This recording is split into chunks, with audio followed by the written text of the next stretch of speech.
आज थोड़ा programme late हो गया है। असल में हम लोग कहीं गए हुए थे, तो उसकी वजह से प्रोग्राम थोड़ा लेट हो गया है। उसके लिए माज़रत चाहता हूँ। मैं तो कल का प्रोग्राम सेट किया था, लेकिन अभी मैं अपने मकाम पे पहुँच गया हूँ। तो इसलिए मैंने ज़रूरी समझा कि थोड़ी देर ही सही, लेकिन आप लोगों के साथ में लाइव प्रोग्राम शुरू कर दूँ, ताकि हमारे भाई बहन जो इंतज़ार करते हैं रोज़ाना कि उनके मसाइल का सिलसिले का, ये जो इतवार के दिन जो ये सिलसिला चला हुआ है, तो उनके मसाइल हल होते रहें। तो ज़्यादा इंतज़ार ना कराते हुए तो अपने इस प्रोग्राम को शुरू कर लेते हैं और देख लेते हैं कि हमारे किस भाई के क्या सवालात हैं। चलिए आज जो है चलिए देख लेते हैं कि किस भाई ने हमारे क्या सवाल किए हैं। ये हमारा माशाल्लाह से ये जो हमारा सवाल जवाब है ये है 77। देख लेते हैं किस भाई का क्या सवाल है। चलिए मैं पढ़ लेता हूँ। मुफ्ती साहब, इस्तिब्रा किसे कहते हैं? फैसल उस्मानी का सवाल है। तो इस्तिब्रा का मतलब होता है कि इस्तिंजा के बाद में जो हम लोग कुछ देर के लिए अपने यानी पेशाब के कतरे ना टपकें, तो किसी कागज़ वगैरह से उसको अच्छे तरीके से साफ़ करना, इसका मतलब होता है इस्तिब्रा करना। तो इस्तिब्रा के ये मान आते हैं कि इस्तिंजा अच्छे तरीके से साफ़ करना, ढेले से, मिट्टी से, टिश्यू वगैरह से, किसी भी चीज़ से अच्छे से साफ़ कर लेना, इसको इस्तिब्रा कहा जाता है। बहुत सारे लोगों को आदत होती है कि सही तरीके से और सही ढंग से साफ़ सफाई नहीं होती, उनको इत्मीनान नहीं होता, तो इसलिए वो लोग वहाँ बैठे रहते हैं, काफ़ी देर तक बैठे रहते हैं। कोई खांसता है, खकारता है, कोई टिश्यू वगैरह का इस्तेमाल करता है। तो अलग अलग तरीके से लोग अपना इस्तिब्रा करते हैं। तो ये अच्छी चीज़ है। जिन लोगों को इत्मीनान नहीं है तो वो इस तरीके से अपना इस्तिब्रा कर लिया करें। आगे कह रहे हैं फैसल उस्मानी, मुफ्ती साहब अज़ान व इक़ामत का जवाब कैसे दें और अस्सलातु खैरुम मिनन नौम का जवाब कैसे दें? जी देखिए, अज़ान व इक़ामत के सिलसिले में जो कलिमात मुअज़्ज़िन कहता है वही बेआइन ही कलिमात हमें कहने हैं। बस ये है कि हय्या अलस सलाह हय्या अलल फलाह के जवाब में ला हौला वला कुव्वता इल्ला बिल्लाह ये कहना है। और जब इक़ामत में क्या पूछा आपने? फ़जर का। जी, तो फ़जर में अस्सलातु खैरुम मिनन नौम में पूछे उसकी जगह बोलेंगे सदक़ता व बररता। अस्सलातु खैरुम मिनन नौम इसके जवाब में बोलेंगे सदक़ता व बररता, कि आपने सच कहा, यानी मुअज़्ज़िन ने जो कहा है कि नमाज बेहतर है नींद से, तो बेशक आपने सही कहा है और सच कहा है। तो सदक़ता व बररता, सही कहा और बेशक कामयाब हो गए। आगे चलिए, सुलेमान फ़लाही कह रहे हैं इमाम साहब जुमे में बयान कर सकते हैं बग़ैर इमाम की इजाज़त के? तबलीगी साथी से बात कराना कैसा है? देखिए, जुमे का दिन जो होता है वो इमाम साहब का होता है और उसमें खुतबा वगैरह ये इमाम साहब का हक़ है। और ये कह लीजिए कि हफ़्ते में एक दिन मिलता है कि इमाम साहब अपने शरई मसाइल या हालात हाज़िरा के एतबार से बातचीत करें या उसके ऊपर बयान करें। तो बेहतर ये है कि अगर किसी और से बयान करवाना है तो इमाम साहब से इजाज़त ले ली जाए, या तो मस्जिद की जो कमेटी है मशवरे के अंदर बात रख करके फिर किसी का तय कराया जाए, ताकि इमाम साहब को भी बुरा ना लगे। बिना बताए किसी को भी मेंबर पे बिठा देना ये मुनासिब नहीं है। तो इमाम साहब से इजाज़त ले लें या तो मशवरे में बात रख दें। आगे चलिए, मिस हुसैन अस्सलाम वालेकुम। जी वालेकुम अस्सलाम। ऐशा शेलिया कह रहे हैं उम्मे अनस मुजना आपा मुंबई, उनके बारे में आप कुछ बताएं। उनके बारे में अगर से मुझे पता तो है, कई सारी बातें मुझे पता हैं, लेकिन मैं फ़िलहाल उनके बारे में अपनी राय को महफूज रखना ज़्यादा पसंद करता हूँ। कह लीजिए कई सारे हमारे अकाबिरीन हैं जो उनके बारे में बातचीत कर रहे हैं, उनके बारे में बोल रहे हैं, लेकिन मैं समझता हूँ कि अगर आपको उनके बारे में जानना है तो दारुल उलूम का फ़तवा भी है, मुरादाबाद शाही का फ़तवा भी है, और मुफ्ती अज़ीज़ुर रहमान साहब जो मुफ्ती आज़म महाराष्ट्र हैं उनका भी इस सिलसिले में अभी हाल ही में उनकी एक तहरीर आई है। तो बेहतर है कि आप वो पढ़ लें। अगर आपके पास नहीं है तो आप मुझसे रब्ता कीजिए, इंशाअल्लाह वो तहरीर मैं आप तक पहुँचा दूँगा, तो उससे आपको सारी बातें मालूम पड़ जाएंगी। ठीक है, तो बेहतर है कि आप अकाबिरीन ने क्या कहा है उनको पढ़ लें तो ज़्यादा बेहतर रहेगा। ज़ैड अच खान अस्सलाम वालेकुम। जी वालेकुम अस्सलाम। क्या कह रहे हैं? जिहाद को तफसील से बताएं ताकि हम उन्हें मजबूत जवाब दे सकें। जो हिंदू लोग हमसे सवाल करते हैं कि जिहाद का मतलब हिंदुओं को कत्ल करना है। देखिए, इस सिलसिले में उस्ताद मोहतरम मौलाना समीरुद्दीन कासमी साहब दामत बरकातुहुम का एक बड़ा अच्छा उम्दा मजमून है, और मैंने अपने चैनल पे वो अपलोड किया हुआ है कि कुरान करीम में जहाँ ये कहा गया है कि काफिर व मुशरिकों को जहाँ पाओ कत्ल कर दो, तो उसका मतलब क्या है, पस मंज़र क्या है। तो बेहतर है कि आप उनका बयान सुन लें। वहाँ दलाइल के साथ में उन्होंने बातचीत की है, गुफ्तगू की है। इंशाअल्लाह जो भी लोगों के इश्काल हैं इस्लाम के सिलसिले में, या जैसे आपने कहा क़त्ल व क़िताल के सिलसिले में, इंशाअल्लाह वो सारे इश्कालात वहाँ से दूर हो जाएंगे। उन्होंने बहुत बेहतरीन अंदाज़ में जवाब दिया है। इस्लाम में वादा तोड़ना काबा ढाने के बराबर है, क्या यह बात सच है? भाई मेरे इल्म में तो नहीं है कि भाई वादा तोड़ना काबा ढाने के बराबर है। हाँ ये है कि नबी करीम सल्लल्लाहु अलैहि वसल्लम ने मोमिन की ये शान बताई है कि जब बोले तो सच बोले, वादा करे तो उसको पूरा करे। और कुरान करीम में कहा गया वाऊफू बिअहदिल्लाह, अल्लाह से जो वादे करे या किसी और से कोई वादा करे तो उसको पूरा करो। इन्नल अहद कान मसूला, हम किसी से जो सवाल करते हैं, बातचीत करते हैं, तो उसके बारे में भी क़यामत के दिन सवाल होगा कि जब पूरा नहीं करना था तो वादा क्यों किया, वादा क्यों किया जब पूरा नहीं करना था। तो इसलिए वादों को पूरा करना चाहिए। रह गई बात ये कि काबे के ढाने के बराबर है, तो मेरे इल्म में तो ऐसी कोई रिवायत नहीं है। ठीक है। क्या कह रहे हैं ज़रज खान, या अल्लाह और या मोहम्मद में लफ्ज़ या से क्या मुराद है? या हरफ निदा है, मुखातब के लिए इस्तेमाल होता है। कोई बंदा सामने होता है तो हम उसके लिए इस्तेमाल करते हैं कि या फ़लाँ इधर आओ। तो या जो लफ्ज़ है ये अरबी में निदा के लिए यानी पुकारने के लिए आता है। किसी को हम बुलाते हैं तो उर्दू में ए बोलते हैं या ओ बोलते हैं, ए या ओ, ए फ़लाँ शख्स, ओ फ़लाँ शख्स इधर आ, तो हम ऐसे बोलते हैं। तो अरबी में उसके लिए लफ्ज़ निदा या हर्फ इस्तेमाल होता है। तो अब ज़ाहिर है कि अल्लाह तो हर जगह है। हम अगर कहेंगे या अल्लाह, तो अल्लाह तो हर जगह है, तो कोई मुज़ायक़ा नहीं है, अल्लाह तो हर जगह हाज़िर नाज़िर है। लेकिन हुज़ूर सल्लल्लाहु अलैहि वसल्लम के लिए लफ्ज़ या अपनी तरफ से मुखातब करना उलमा ने इससे मना किया है, चूँकि हुज़ूर अपने रोज़ा अतहर के अंदर हैं, सऊदी में है, मदीने में है, अपने रोज़ा अतहर के अंदर तशरीफ़ फरमा है। तो जब बंदा वहाँ जाए तो या मोहम्मद का लफ्ज़ इस्तेमाल करे, लेकिन यहाँ अपने मुकाम पर रहते हुए लफ्ज़ या ना इस्तेमाल करे तो ज़्यादा बेहतर है। आगे चलिए। नसीर शेख अस्सलाम वालेकुम। जी वालेकुम सलाम। मनीष अहमद कह रहे मुफ्ती साहब, जहाँ मुर्दे को नहलाते हैं वहाँ एक लहद खोदते हैं, इसे क्या कहते हैं, खोदना ज़रूरी है? अगर मुर्दे को इसी तरह तख्ते पर लिटाकर नहला दें, क्या मसला है? मुकम्मल बता दिए। देखिए मुर्दे को जिस पानी से नहलाते हैं ताकि वो पानी ज़मीन के अंदर जज्ब हो जाए और गंदी नाली में ना बहे, तो इस मकसद से वो करते हैं। लेकिन अगर कोई उसको गंदी नाली में अगर भी बहा दे तो कोई मुज़ायक़ा नहीं है। मुंबई जैसे शहर, बड़े शहरों में, हैदराबाद, कलकत्ता, बेंगलुरु, ये सारी वो जगह हैं कि जहाँ पे गड्ढा खोदना मुमकिन नहीं है, तो लोग उनको फ्लश ही कर देते हैं, वॉशरूम में, बाथरूम में ही उसको फ्लश कर देते हैं, बहा देते हैं। तो जहाँ पे खोद सकते हैं तो खोद लीजिए, और अगर नहीं खोदना चाहें तो कोई हरज की बात नहीं है। पानी तो बहरहाल वो भी गंदा ही है, तो अगर नाली में बहा दिया जाए तो भी उसकी इजाज़त है। बहरहाल लोग इसीलिए खोदते हैं कि भाई मुर्दे को नहलाया है। नंबर एक तो ये है कि छींटे बदन पे ना पड़े, कपड़ों पे ना पड़े, क्योंकि वो पानी नापाक है। बदन पे कपड़ों पे लगेगा तो कपड़े नापाक हो जाएंगे। तो इस वजह से वो लोग गड्ढा खोदते हैं ताकि वो वहीं का वहीं नीचे गड्ढे में चला जाए, बदन पे ना लगे, कपड़ों पे ना लगे, गंदी नाली में ना बहे, इसलिए लोग खोदते हैं। तो कोई ये इतना बड़ा मसला नहीं है। नसीर शेख कह रहे हैं इजहान नाम के माने क्या है? ये नाम रख सकते हैं, इजहान रख सकते हैं। शायद ज़हीन और होशियार इसके माने आते हैं, ज़हीन और होशियार, तो नाम रखा जा सकता है, हरज की बात नहीं है। क्या कह रहे हैं, किसी मकसद के लिए रोज़े की नीयत करना कैसा है? अगर सही है तो रोज़े के लिए नीयत कैसे करें? जी बंदा, अगर हमें कोई मसला दरपेश है, कुछ मुश्किल है, तो हम नीयत कर सकते हैं कि अल्लाह अगर मेरा फला काम हो गया तो मैं 2 रोज़े रखूँगा, 1 रोज़ा रखूँगा या रखूँगी, जैसे भी बंदा चाहे तो नीयत कर सकते हैं। तो ऐसे नीयत की जा सकती है कि अल्लाह मेरा फला काम हो जाएगा तो मैं रोज़ा रखूँगा। बस नीयत भी इसी तरीके से करनी है कि अल्लाह जो मैंने मन्नत मानी थी उसका रोज़ा रख रही हूँ या रख रहा हूँ, मेरा फला काम हो गया है तो उसके बदले जो मैंने मन्नत के रोज़े कबूले थे मैं उनको रख रहा हूँ या रख रही हूँ। बस सिंपल से नीयत करनी है, दिल में इरादा कर लिया तो नीयत आपकी तरफ से अदा हो गई और काफ़ी हो गई। ठीक है। कह रहे हैं आसिया खानम कब शुरू होगा? जी थोड़ा लेट हो गया, मैं कहीं प्रोग्राम में गया हुआ था। पहले तो मैंने कल का प्रोग्राम सेट कर दिया था, लेकिन अभी मैं आ गया हूँ तो मैंने सोचा कि मुख्तसर आप लोगों से बातचीत कर ली जाए। संडे का दिन ही मुझे भी मिलता है, तो मैंने कहा चलिए शुरू कर लेते हैं। शमशाद फ़ातिमा अस्सलाम वालेकुम। जी वालेकुम अस्सलाम। ऐमन एहसान अस्सलाम वालेकुम। मुझे पूछना था कि इल्म जानने की नीयत से कुफ्र कलिमात ज़ुबान से कह के किसी आलिम से पूछना कुफ्र है क्या? वो भी काफिर है? देखिए जानने के लिए आपको ज़ुबान से कुफ्रिया कलिमात कहना ज़रूरी नहीं है कि भाई पहले ज़बान से कुफ्रिया कलिमात कह लिए फिर पूछते हैं जी मैंने ऐसा कह लिया क्या हुक्म है। ये नहीं, आपके जहन में जो कुफ्रिया कलिमात हैं आप डायरेक्ट पूछ सकते हैं कि जी ये इस तरह के कलिमात बोलना कैसा है।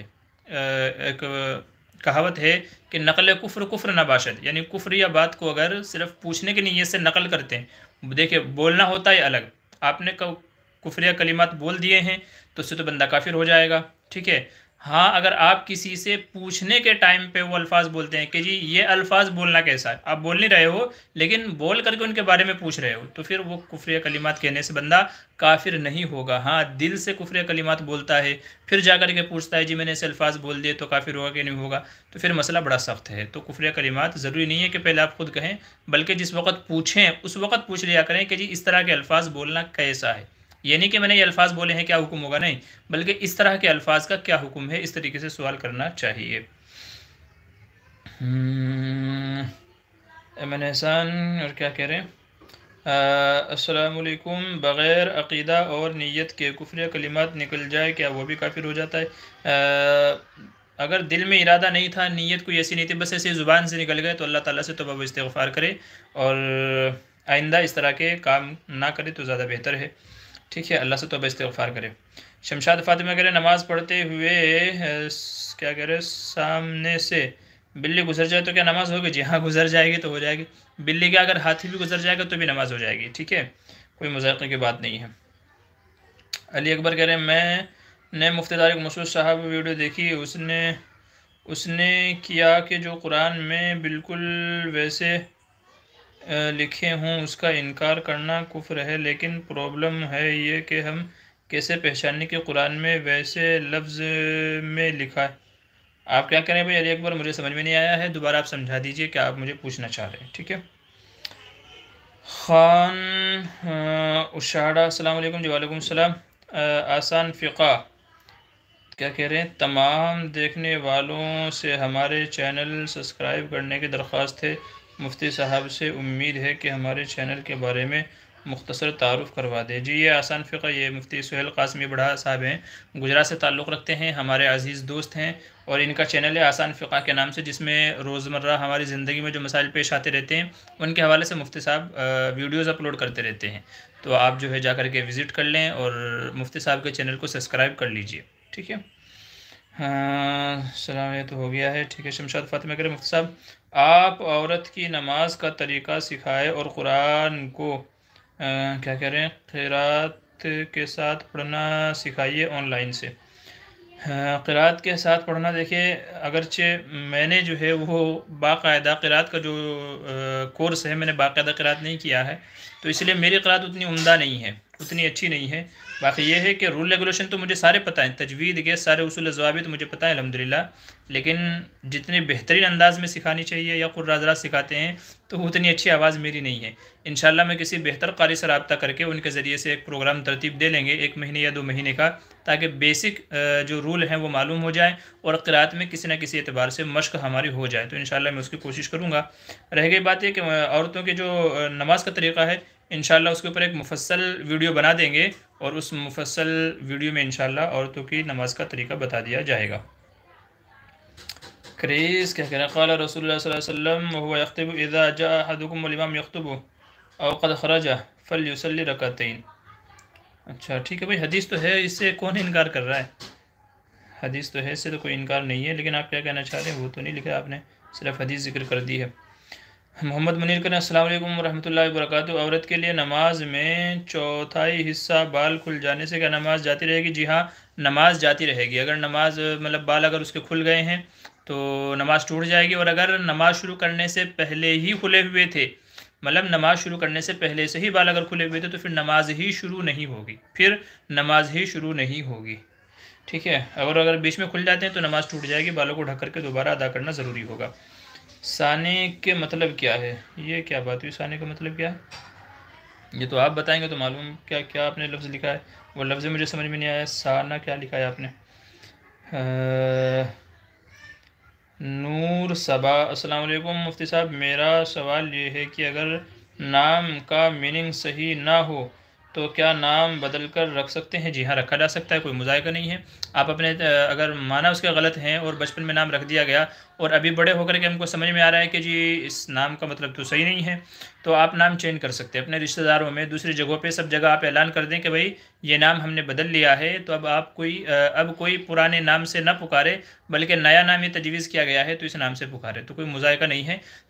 हमें हदीस में सबूत मिलता है कि इस्लाम लाने के बाद में सरकार दो आलम सल्लल्लाहु अलैहि वसल्लम ने कई सहाबा के नाम आपने बदलवाए थे, जिनके नाम के माना गलत थे उनके नाम बदलवाए थे। गालिबन हज़रत अबू हुरैरा का नाम शायद अब्द शम्स था, सूरज का बंदा, आपने नाम बदल दिया गया उनका। ऐसे भी कई सारे सहाबा हैं कि जिनके नाम बदले गए थे चूँकि माना उनके गलत थे, इस वजह से। तो बड़े होकर के भी नाम बदला जा सकता है, कोई मुज़ायका नहीं है। हाफिज़ जी मोहम्मद दीन अस्सलाम वालेकुम जी। वालेकुम अस्सलाम। इमरान शेख अस्सलाम वालेकुम मुफ्ती साहब जी। वालेकुम अस्सलाम। मोहम्मद मुनीर, अगर चौथाई से कम हों तो इसका क्या हुक्म होगा?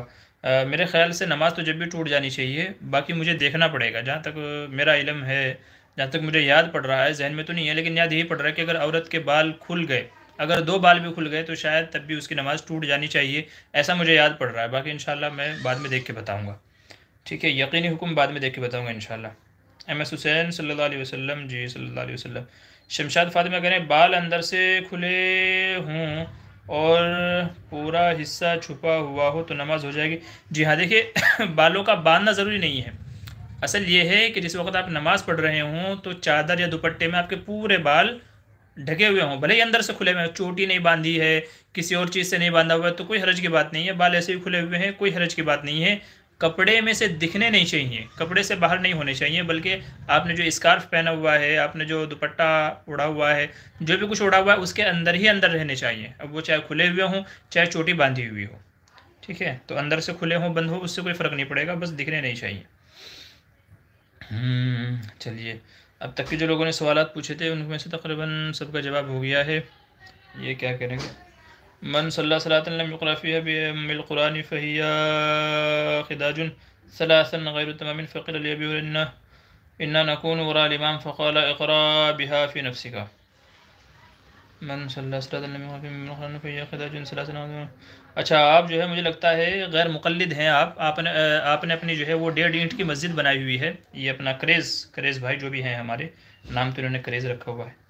पता नहीं इनको जो है ना नाम में इनको हदीस और वो सब चीज़ें याद नहीं आई कि अपना हदीस किसी जो है अच्छे नाम पे रखता, मैं अपना नाम जो है वो सही नाम रखता। मैं पता नहीं क्रेज़ क्या नाम, मतलब नाम ही इनका अजीब है, नाम सुन के मुझे ताज्जुब हो रहा है।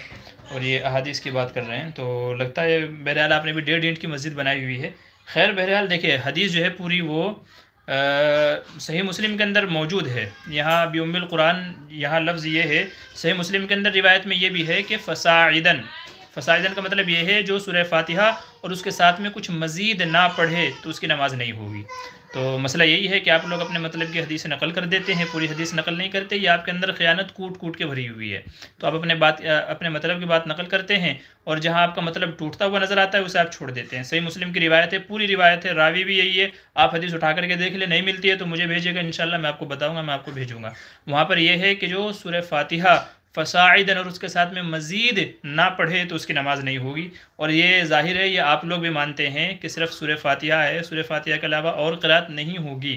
तो ये तो हदीस पे आपने आधी पे अमल किया, आधी पे अमल नहीं किया। आप एक हदीस पे अमल कर रहे हो, सही मुस्लिम की हदीस को छोड़ रहे हो, ये कहाँ की इंसाफ़ी है? तो जब तुम सूरह फातिहा पढ़ने को ज़रूरी करार देते हो नमाज के लिए, सूरह फातिहा पढ़ने को ज़रूरी करार देते हो, तो बाद की सूरतें पढ़ने को ज़रूरी क्यों करार नहीं देते हो? क्या सही मुस्लिम की हदीस सही नहीं है? सही बुखारी के बाद में दूसरा दर्जा सही होने का वो सही मुस्लिम का है। सही मुस्लिम की आप रिवायत उठा करके देखिए, उसमें लिखा हुआ है, ठीक है? तो बात वही है कि आप अपने मतलब की बात नकल करते हैं और फिर गुल हो जाते हैं, क्योंकि उससे आपके अक़ीदे पे ज़रब पड़ती है ना, चोट पड़ती है, आपका अक़ीदा टूटता हुआ नज़र आता है। तो इसलिए आप लोग क्या करते हैं, अपने मतलब की जो होती है बस उसी को उठा के बतौर एतराज़ का नकल कर देते हैं। समझना वमझना तो है नहीं आप लोगों को, ठीक है? मोहम्मद मुनीर कह रहे हैं कनपट्टी के बाल, क्या कनपट्टी के बाल? जी भाई, एक ही बार में पूरा आपका जो भी सवाल होगा तो वो एक ही बार में नकल कर दिया करें। इमरान शेख मुफ्ती साहब, आपकी खूबसूरती का राज क्या है? भाई कुछ नहीं है, बस मिन जानिबिल्लाह है, अल्लाह ने जैसा बना है बस वैसा ही हो, इसके अलावा और कुछ नहीं है। बाकी ये है कि जो हज़रात ये चाहते हैं कि अल्लाह उनके चेहरे पर नूरानियत को बरकरार रखे, तो नमाज़ों की पाबंदी करे, गुनाहों को छोड़ दे और हर वक्त बावज़ू रहने की कोशिश करे। ये 3 अमाल करे, नमाज़ों की पाबंदी, बावज़ू रहना और गुनाहों को छोड़ना, तो इंशाअल्लाह अल्लाह ताला चेहरे पे नूरानियत पैदा फरमा देंगे। बुज़ुर्गों के जो चेहरे नूरानी होते हैं उनका भी यही राज है, इस वजह से चूँकि वो नमाज़ों के पाबंद होते हैं, गुनाहों से महफूज रहते हैं और हर वक्त बावज़ू रहने की फ़िक्र करते हैं। तो अगर आप भी चाहते हैं कि चेहरा नूरानी हो जाए तो इन बातों पर अमल कीजिए इंशाअल्लाह। हाँ, क्या कह रहे हैं हाफिज़ जी मोहम्मद दीन करें जी, हज़रत कोई किसी वजह से जमात लौटाई जाए तो बाद में आने वाले मुक़्तदी शामिल हो सकते हैं या नहीं? देखिए, अगर नमाज फासिद हो गई थी, नमाज टूट गई थी, तब तो बाद में आने वाले हज़रात शामिल हो सकते हैं। लेकिन अगर नमाज टूटी नहीं थी बल्कि किसी वाजिब के छूटने की वजह से नमाज का इयादा किया जा रहा है, नमाज का इयादा किया जा रहा है, नमाज तो हो गई थी मगर कोई वाजिब छूट गया था, उसकी वजह से नमाज लौटाई जा रही है, तो अब बाद में आने वाले हज़रात उसमें शामिल नहीं हो सकते हैं, उनको अलग से ही अपनी नमाज पढ़नी पड़ेगी। चूँकि नमाज तो हो चुकी थी, किसी वाजिब के छूटने की वजह से उसका इत्माम बाकी था। हाँ, नमाज ही फासिद हो गई थी, तो अब चूँकि नमाज ही नहीं हुई थी, नमाज दोबारा पढ़ाई जा रही है, तो इसलिए बाद में आने वाले शामिल हो सकते हैं जबकि नमाज फासिद हो गई हो। तो ये फ़र्क है, इसको ज़हन नशीन रख लीजिए, इंशाल्लाह मसला आपको पेश नहीं आएगा। पर क्या कह रहे हैं, पेशानी के साइड के बाल क्या कहना चाह रहे हैं इनके बारे में? देखिए, ये जो कनपट्टी के जो ऊपर के बाल होते हैं, कभी कभी ये बड़े हो जाते हैं, तो अगर इनको कटवा ले जाए थोड़ा सा, तो इसकी गुंजाइश है, इसकी इजाज़त है। अभी मेरे भी बड़े बड़े बाल हो रहे हैं, तो कल वल में जाके कटवाना पड़ेगा, ठीक है। तो अगर हल्का फुल्का से इनकी इस्लाह करा ली जाए तब तो ठीक है, लेकिन इतने बारीक करवा लेना कि यहाँ से टकला दिखने लगे और ऊपर बड़े बड़े बाल हो जाए, जिसे हमारे यहाँ कहते हैं फौजी कटिंग। क्या कहते हैं? फौजी कटिंग भी कहते हैं, कुत्ता कटिंग भी कहते हैं। तो इस तरह के बाल कटवाने से हदीस में मना किया गया है, इस तरह के बाल कटवाने से हदीस में मना किया गया है। तो हल्का फुल्का कटवाने की इजाज़त है, लेकिन बिल्कुल बारीक करवा लेना कि ऊपर के बाल अलग, नीचे के बाल अलग, साफ साफ दिख रहे हों, तो फिर हदीस में उससे मना किया गया है। और इसे हदीस में कुज़ा का नाम दिया गया है, इसको हदीस में कुज़ा कहा गया है कि ये क्या है, ये कुज़ा है ना। रसूलुल्लाह सल्लल्लाहु अलैहि वसल्लम अनिल कुज़ा, कुज़ा से हुज़ूर सल्लल्लाहु अलैहि वसल्लम ने मना फरमाया है। आगे चलिए, इमरान शेख क्या करें, मुफ्ती साहब मौलाना अशरफ अली थानवी और आला हज़रत के बारे में जानना चाहता हूँ। फेसबुक पे एक ग्रुप में काफ़ी लड़ाई चल रही है 2-3 दिनों से। देखिए, लड़ाइयाँ तो ये चलती ही रहेंगी। लोग समझते नहीं हैं कि ये वक्त लड़ाई का नहीं है। ये वक्त तो वो मसाइल जिनमें हमारे में इत्तिहाद है, उन पर मुत्तहिद होने की ज़रूरत है, इत्तिहाद की ज़रूरत है, इस वक्त लड़ाई की ज़रूरत नहीं है। तो ये सारी तो फ़ुरूई बातें हैं, फ़ुरूई मसाइल हैं, इनमें ना पढ़ करके जो उसूली मसाइल हैं फ़िलहाल उनके ऊपर हमें मुत्तफ़िक़ होना ज़रूरी है। दुश्मन जो है वो हमारी ताक में है और हमारी घात में है, हमें ख़त्म करना चाहता है, और एक हम हैं कि बस नफ़सी नफ़सी अपने अपने को लेकर के पड़े हुए हैं। बहरहाल मौलाना अशरफ अली थानवी ये उलमाए देवबंद में से हैं, और मौलाना अहमद रज़ा ख़ान साहब ये उलमाए बरेलवी में से हैं। बल्कि यूँ कह लीजिए कि बरेलवियत की जो बुनियाद पड़ी है, तो उसके बानी मौलाना अहमद रज़ा ख़ान साहब हैं, और दोनों एक ही ज़माने के उलमा हैं। मौलाना अशरफ अली थानवी और मौलाना अहमद रज़ा ख़ान दोनों एक ही ज़माने के उलमा हैं और दोनों एक ही ज़माने के बुज़ुर्ग हैं। बहरहाल हमारे नज़दीक मोहतरम वो भी हैं, मौलाना अहमद रज़ा ख़ान भी हमारे नज़दीक मोहतरम हैं। वो अलग बात है कि उन्होंने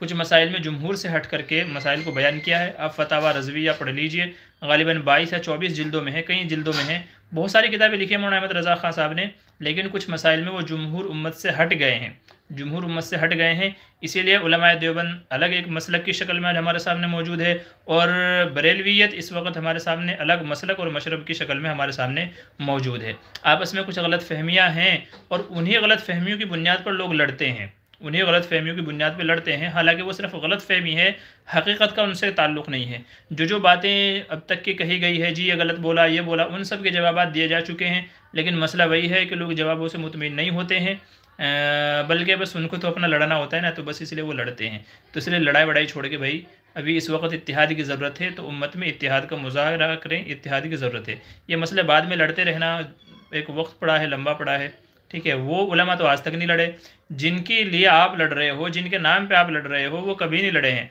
बल्कि मौलाना अशरफ अली थानवी के मवाइज़ में लिखा हुआ है, मैंने अपने फेसबुक पर वो शेयर किया था, कि एक दिन किसी ने मौलाना अशरफ अली थानवी की मजलिस में किसी ने अहमद रज़ा ख़ान कह दिया, ऐसे कुछ जिक्र चल निकला, तो अहमद रज़ा ख़ान कह दिया, तो मौलाना अशरफ अली थानवी ने गुस्सा फरमाया और ये कहा कि तुम्हें वो भले ही अलग उनका नुक्ता नज़र है, लेकिन आलिम दीन तो हैं, तो तुम्हें मौलाना साथ में लगाना चाहिए था, तुमने उनके शान में गुस्ताखी की है। ये उनके मौलाना अशरफ अली थानवी के मवाइज़ में लिखा हुआ है कि किसी ने अहमद रज़ा ख़ान कहा तो गुस्सा किया, और ये कहा मौलाना अहमद रज़ा ख़ान साहब को, ठीक है। तो ये अकाबिर तो ऐसे थे कि आपस में एक दूसरे के साथ में प्यार मोहब्बत से मिल मिला करके लेकर के चलते थे। भाई उसका नुक्ता नज़र अलग है, कोई बात नहीं, मेरा नुक्ता नज़र है तो कोई बात नहीं है। हालांकि मुहिब रसूल दोनों हैं, दोनों ही ईमान वाले हैं, और दोनों ही हुजूर सल्लल्लाहु अलैहि वसल्लम से आला मेयार की मोहब्बत करते हैं। बस कुछ बातों को लेकर के इख्तिलाफ हुआ, आज हम लोग क्या है उसको हम लोगों ने बहुत बड़ा मसला बना दिया है, और आपस में दस्तो गिरेबा हैं, एक दूसरे से लड़ते झगड़ते हैं। अल्लाह हमारी हिफाजत फरमाए और अक़ल सलीम हमको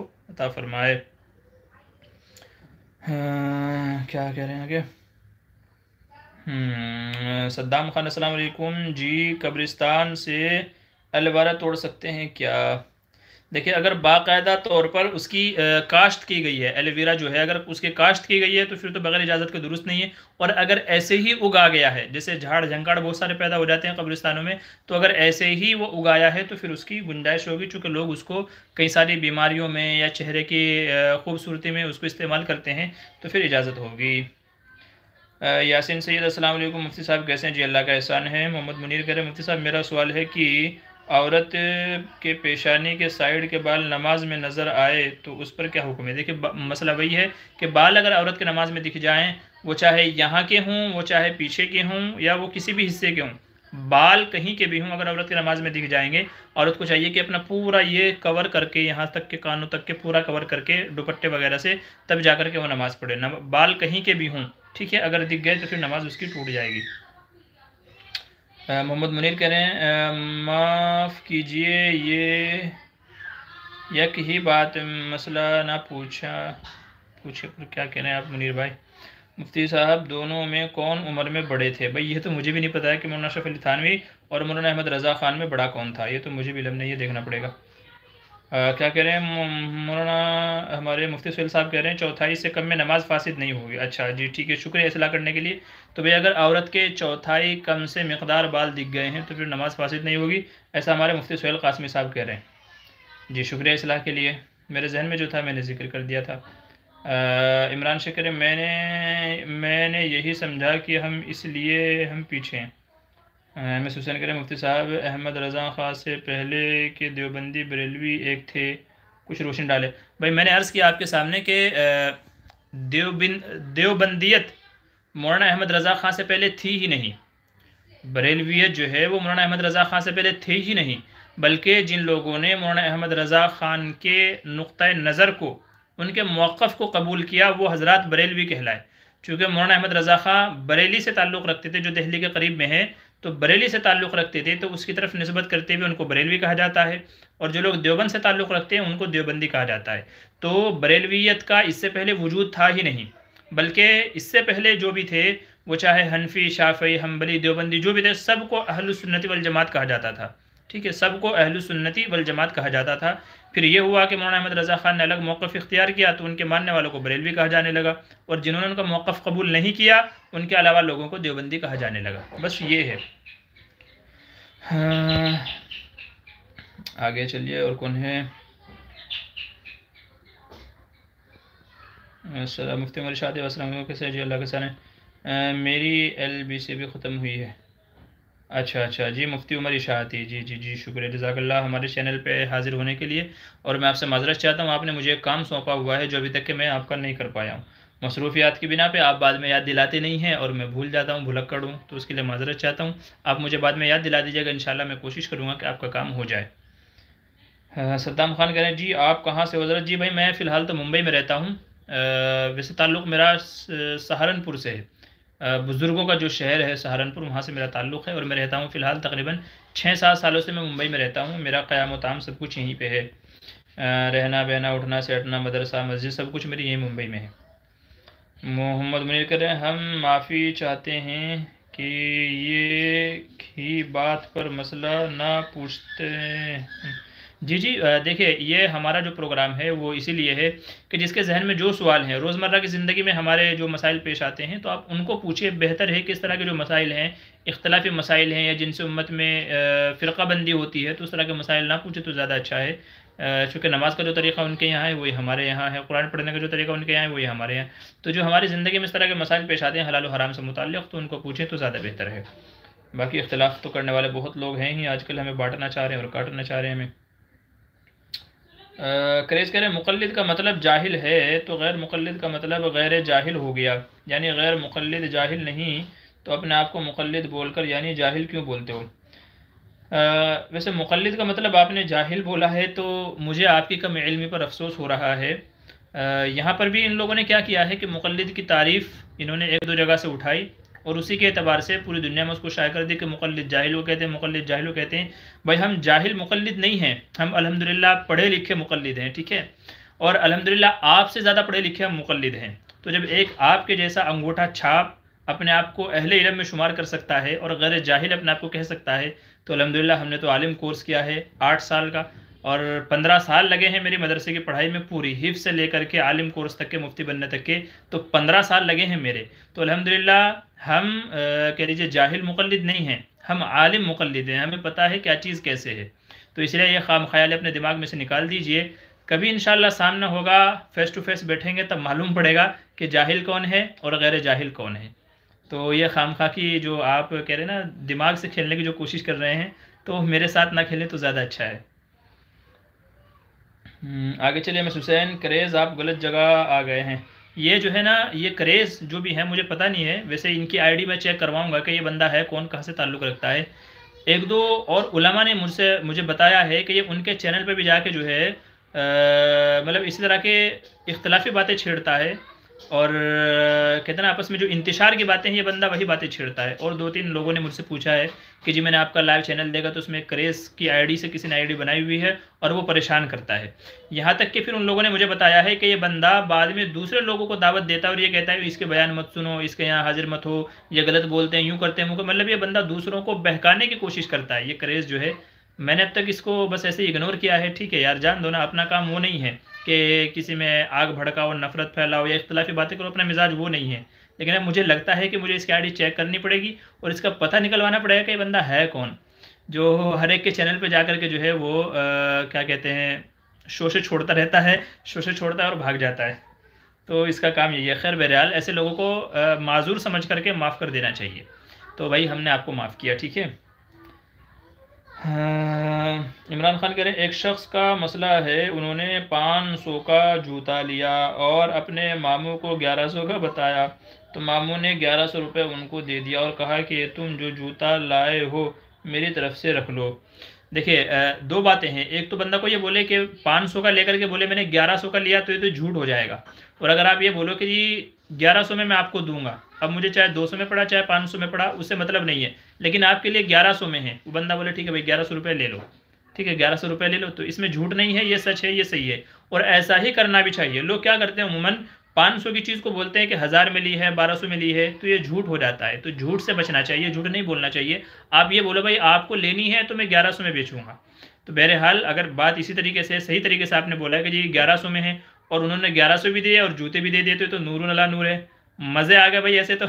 ऐसे तो मज़े आ गए हैं ना कि भाई जूता भी मिल गया और ऊपर से रकम भी मिल गई है। लेकिन इस तरह के मामलात में ये तरीका इख्तियार करना चाहिए जो मैंने आप लोगों से बताया है कि झूठ नहीं बोलना चाहिए, बल्कि ये कहना चाहिए भाई आपको मैं इतने में बेचूंगा, या तो यूँ बोले कि मुझे इतने में पड़ा है, ताकि ये झूठ ना हो कि मैंने कितने में ख़रीदा है। लोग अमूमन झूठ बोल देते हैं, ख़रीदा 500 का है, बोलते 800 का है, 1000 का है, 12 का है, तो ये झूठ हो जाता है। तो झूठ से बचना चाहिए, ठीक है। हाँ चलिए आगे। एमएस हुसैन अल्हम्दुलिल्लाह माशाल्लाह। इमरान शेख क्रेज़, जी इमरान शेख करें डोंट वरी, क्रेज़ पे ध्यान रखा हूँ, बहुत जल्द हाथ लग जाएगा। अच्छा जी इसको बंदे को माजूरी समझें। कुछ लोगों की आदत होती है कि वो थोड़ी सी आग लगाते हैं और भाग जाते हैं। तो बहरहाल वल्लाहु आलम, तो अगर हाथ भी लग जाए तो भाई माफ़ी का ही, दरगुजर का ही मामला करें, ठीक है ना। अपने को तो अफू दरगुजर से ही काम लेना है, ठीक है। क्योंकि जाहिर सी बात है कि ऐसे लोगों को क्या किया जाए, जब उनकी आदत ये बन जाती है तो फिर उनके साथ में क्या किया जाए। तो बेहतर यही है कि उनको माफ़ कर देना चाहिए। उनके लिए इससे बड़ी सज़ा कोई नहीं है कि उन्होंने आग भड़काने की कोशिश की थी मगर हमने पानी डाल करके आग को बुझा दिया, तो इससे बढ़कर के उनके लिए सज़ा कोई नहीं है, आदत से मजबूर है अपनी। खैर ठीक है, छोड़िए आगे चलिए। मुफ्ती उमर इरशाद, जी शुक्रिया मुफ्ती साहब, जी ठीक है, जज़ाकल्लाह।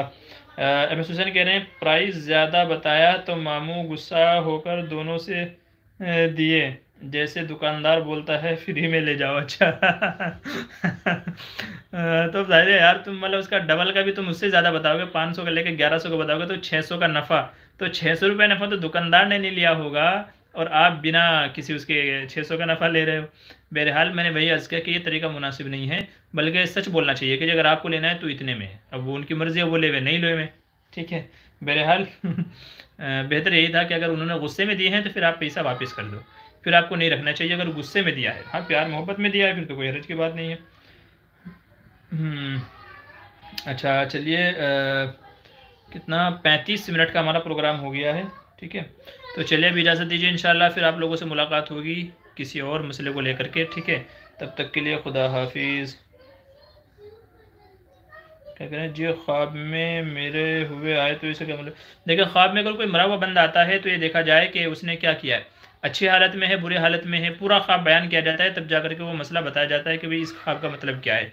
तो इसलिए ख्वाब को यहाँ ऐसे चीज़ों पर डिस्कस नहीं किया जाता, बल्कि आप फ़ोन करें दिन में किसी मोतबर आलिम दीन के पास में जो ख्वाब की ताबीर जानते हों, और उनको जा कर के आप बताइए, तो वो इंशाल्लाह फिर उसकी पूरी तफसील बताएंगे आपसे पूछ करके। ठीक है। शब मेराज की तारीख पर कुछ बातें इरशाद फरमा दें। असद हुसैन। हाँ बेटा। फजल को नहीं भाई, हमने फजल को नहीं देखा है। अच्छा जी भाई, शब मेराज के हवाले से मेरा बयान मौजूद है, ऑडियो बयान है गालिबन, तो आप वहाँ शब मेराज के हवाले से देख सकते हैं। ठीक है। तो शब मेराज के हवाले से मेरा वो मौजूद है बयान। ठीक है, तो आप वहाँ देख लीजिएगा, वहाँ आपको बहुत सारी बातें मालूम पड़ जाएंगी।